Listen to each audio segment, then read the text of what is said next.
Chapter 6. The Move Continues. May 1st, 3:30 a.m. Lake Forest, Illinois. Michael pulled onto Festive Lane. He drove down the block for about a quarter of a mile until he approached the driveway to the house. The address on the mailbox read 1-8, because the 4 had fallen off and never been replaced. Michael drove past the old iron gates at the front of the driveway and then backed the truck up so he could unload into the garage. Beep, beep, beep, beep, beep, sounded the truck as Michael backed up in reverse, using the mirrors to watch his distance to the garage. Michael stopped about 15 feet short of the garage door, giving himself enough room to pull out the metal ramp under the truck that he would use to roll down the two-wheeled cart. Michael left David sleeping in the truck's cab as he got out of the driver's side and walked to the overhead garage door. He unlocked it and lifted it. The springs gave off a loud squeal, like fingernails on a chalkboard, as the door rolled back. Michael walked to the back of the truck and tugged on the metal ramp secured to the undercarriage. As he tugged at the ramp, the metal scraped against the sides of the carriage and made an unbelievable racket. Michael had problems getting the ramp to slide out evenly and struggled by pushing it back and forth. Screech, squeal, screech. Finally, after a few minutes, the ramp slid out from the carriage and fell to the ground with a loud clang. As Michael lifted the overhead door to the truck, the door slid up on its rails. He then jumped up into the back of the truck and grabbed the two-wheel dolly. He loaded a few boxes onto the dolly and rolled them down the metal ramp, making a bumping sound echoing down the block. Michael stopped in the garage and unloaded the boxes. As he turned around to make his second trip, a large man wearing a bathrobe and slippers stood by the truck. "Would you mind telling me just what the hell you think you're doing?" asked the man. Michael, who was in no mood for confrontation, answered, "What does it look like I'm doing? I'm moving into my house at 4 a.m. Can't you wait a few hours and let the rest of us around here get some sleep?" replied the man. "Sleep," replied Michael. "I wish I could sleep. My wife just gave birth to my daughter a few hours ago, and it was a tough delivery. They both almost died. Now my son is asleep in the cab of this truck, and I am stuck here moving these boxes and furniture into the house myself. I am sorry to be making so much noise, but I can't do anything about it." "Listen, hotshot," replied the man. "This is a nice, quiet neighborhood. If this indicates how you plan to fit in, I got news for you. You won't." Michael turned away and started to go up the ramp again to the back of the truck. "Go call a cop if you don't like it. I am just trying to get my family settled after the day from hell." "Fine. I will call the cops. Welcome to the neighborhood," responded the man as he walked away in a huff. "Yeah, same to you," shouted back Michael. Michael was distraught and decided he would make as much noise as he wanted. He started to throw boxes around to make as much noise as he possibly could. Stupid people around here. I should kick that guy's ass. What a jerk. As Michael looked around, he noticed that quite a few of the neighbors within earshot were turning on lights inside their homes. He stopped for a moment and realized that he was making quite a lot of noise. Now he felt like the jerk. He tried to work as quietly as he could. Having one neighbor mad at you was one thing. Having them all hate you was another. Michael continued to unload the truck in a quiet and orderly fashion. As he emptied the boxes from the truck's back end, he came to the first major appliance, the refrigerator. Michael was exhausted and decided he'd better wake David to see if he could help him balance the load as he descended the ramp. Unfortunately, David was sound asleep, and Michael couldn't wake him up. The poor kid was just as exhausted as his father. Michael refused to give up and decided to try to maneuver the refrigerator by himself. He slid the two-wheeled cart under the fridge's base and strapped the body of the massive appliance to the upright cart base.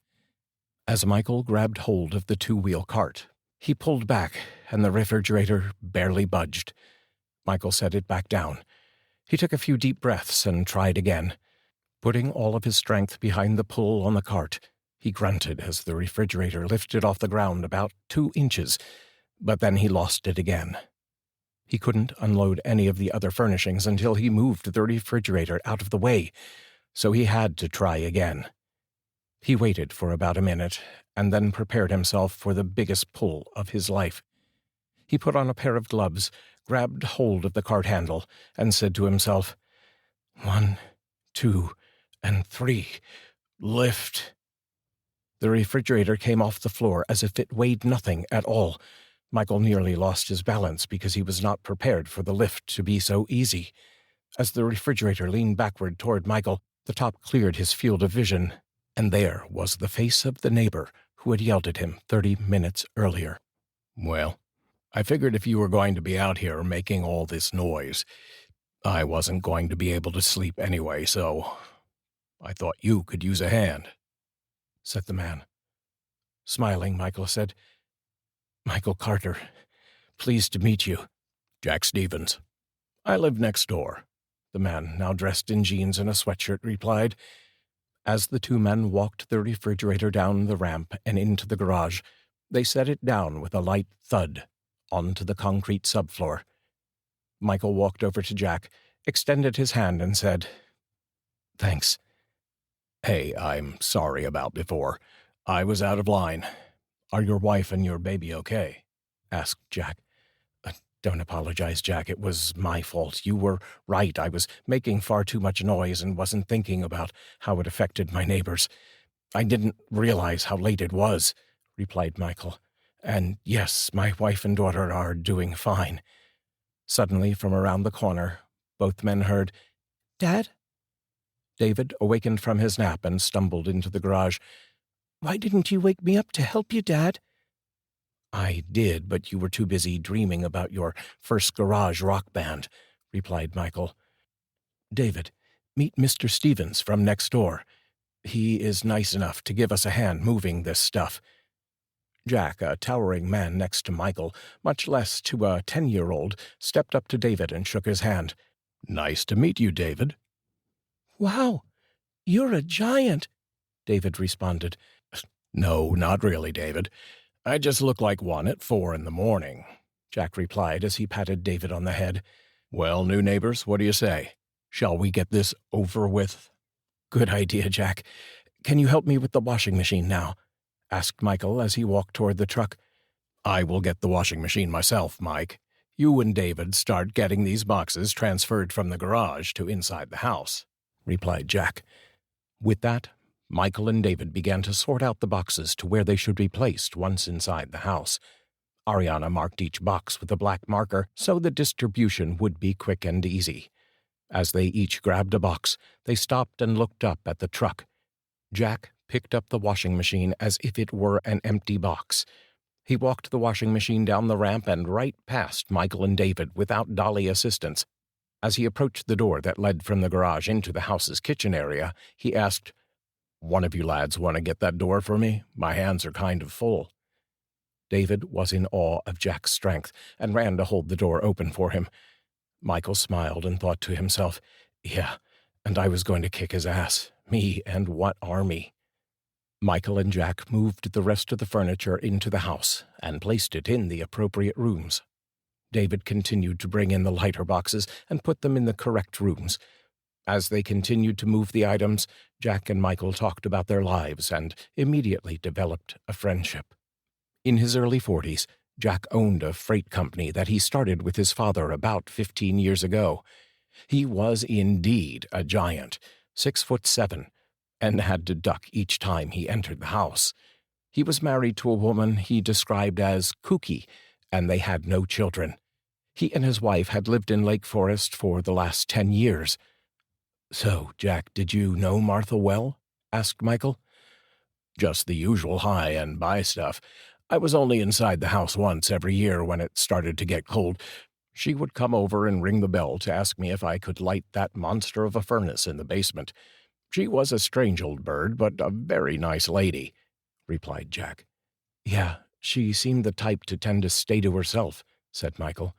"Yes, she did. But let me tell you, she threw one hell of a Christmas party." "Martha, really?"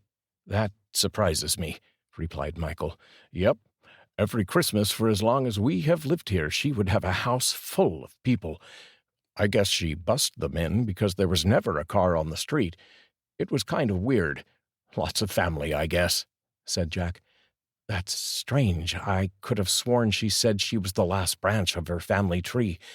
Suppose I was mistaken, replied Michael.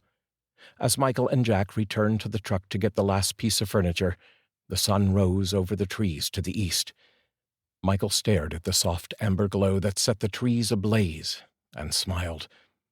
As he walked out of the garage and toward the truck, he was startled by a figure standing to his right. "Howdy. I thought you fellas might be hankering for a cup of joe," said the woman. She was a relatively large woman with bright red hair, set in oversized blue foam rollers. Wearing only a nightgown, her toenails were painted bright red, as were her fingernails. She wore large eyeglasses with pop-bottle-thick lenses. She was a sight, holding a thermos of coffee and 2 coffee cups. Jack, I think your wife is here," said Michael. "Wanda, have you ever heard of a bathrobe?" yelled Jack as he saw his wife.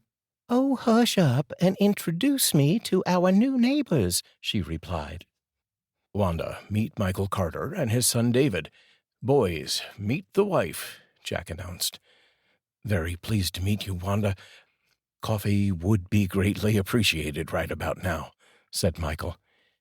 "Well, I've been a-watching yez from the winder in the bedroom. I said to myself, Wanda, you should get your butt down there and make them boys some nice hot coffee and some biscuits. Here's the coffee, and them biscuits are baking up as we gossip," replied Wanda. "Why don't you come with me, David, and you can help Auntie Wanda get them biscuits all ready for your pappy?" David was a little scared and looked at Michael. "Go ahead, David. It's okay. We're almost done here anyway," Michael said. As David walked next door with Wanda, Michael could overhear her talking his ear off in that sweet southern drawl. "I take it your wife is from down south, hey, Jack?" Michael asked as he reached down to pick up one side of the couch. Jack, taking the other side, responded, "Nope. She's from New Jersey.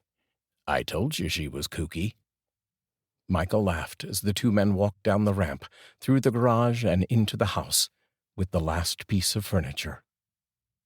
Across town, at Good Samaritan Hospital, a nurse greeted Ariana with Nicole for her 7 a.m. feeding. As she took Nicole to her breast, she smiled and felt her warmth through the light pink baby blanket that comforted the infant's tiny frame. Ariana thought of Michael and David. She hoped they were safe and sound, fast asleep in their new house. She looked forward to seeing them later that morning after they rested. She was half expecting Michael to be there now, but knew he must be exhausted. She held Nicole gently and said, "Your daddy will be here soon, and in a few days we will be going home, my little miracle." She kissed Nicole softly on her head. Nicole whimpered as Ariana closed her eyes and dreamt of Michael.